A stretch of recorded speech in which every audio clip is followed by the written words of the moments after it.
It was a cold night in New York City, the kind of night when the wind slices between the buildings and the streets gleam with reflections of neon and rain.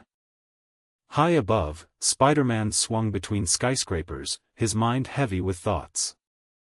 He had spent the last few weeks chasing leads on a dangerous criminal known only as the Whisper. This villain was silent, smart, and always one step ahead. Peter Parker had missed classes, skipped meals, and even forgotten to call Aunt May. His life as Spider-Man was slowly consuming every part of him. Down below, in the quiet streets of Brooklyn, a young woman named Lila Adams was walking home after her late shift at a coffee shop. She carried her backpack close to her chest, her headphones drowning out the noise of the city. But tonight, something felt different. The streets were emptier than usual, the air colder. In the distance, two dark figures followed her. She quickened her pace, her breath visible in the air. Spider-Man, swinging a few blocks away, heard a faint scream, short, terrified, and cut off. Instinct took over. He dove from the rooftop, webs shooting in all directions as he followed the sound through the rain-filled night. When he landed, he saw Lila cornered in an alley by two masked men. Without hesitation, he launched himself between them, knocking one to the ground with a flying kick. The other pulled a knife, but before he could move, Spider-Man fired a web that glued his hand to the wall. Ever heard of walking away before things get sticky? Spider-Man quipped, his voice confident even though his heart was racing.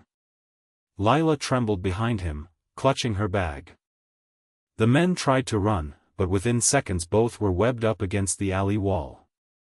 When Spider-Man turned back to Lila, he softened his tone. "You okay?" he asked. She nodded, eyes wide, unable to find her voice. As police sirens echoed in the distance, Spider-Man prepared to leave. But Lila suddenly said, "Wait. Please don't go." He stopped mid-step, turning his masked face toward her. She whispered, "They said someone wanted me dead. Do you think they'll come back?" That one question pulled him deeper than he expected. What seemed like a random rescue began to feel personal. "I'll make sure they don't," he said quietly, and then disappeared into the night. Over the next few days, Spider-Man couldn't shake the encounter from his mind. Lila Adams, a regular girl with no enemies, no reason to be hunted, was now a target. Peter did some digging at the Daily Bugle and found something alarming. Her father had been a scientist at Oscorp, involved in a classified project that disappeared from records years ago. A project linked to the Whisper. The next night, Peter visited her as Spider-Man. Lila sat by her apartment window, sleepless. When he appeared on her balcony, she wasn't scared this time. She let him in. "You shouldn't be here," she said softly. "Neither should they," he replied. He told her about the connection, her father's project, the Whisper's experiments, and the danger surrounding her. Tears filled her eyes. "So my dad died for nothing?" she whispered. "No," Spider-Man said. "He died trying to protect something that could have destroyed a lot of lives." Suddenly, a loud explosion shook the street below. Smoke rose from the alley. Spider-Man's senses went wild, danger. He grabbed Lila's hand. "Stay close." They rushed toward the fire escape just as armed men stormed the building. Spider-Man fought them off with precision, dodging bullets, flipping off walls, and trapping enemies in thick webbing. But one of them managed to throw a small device into the apartment. It blinked red, then exploded. Spider-Man shielded Lila with his body as the blast tore through the room.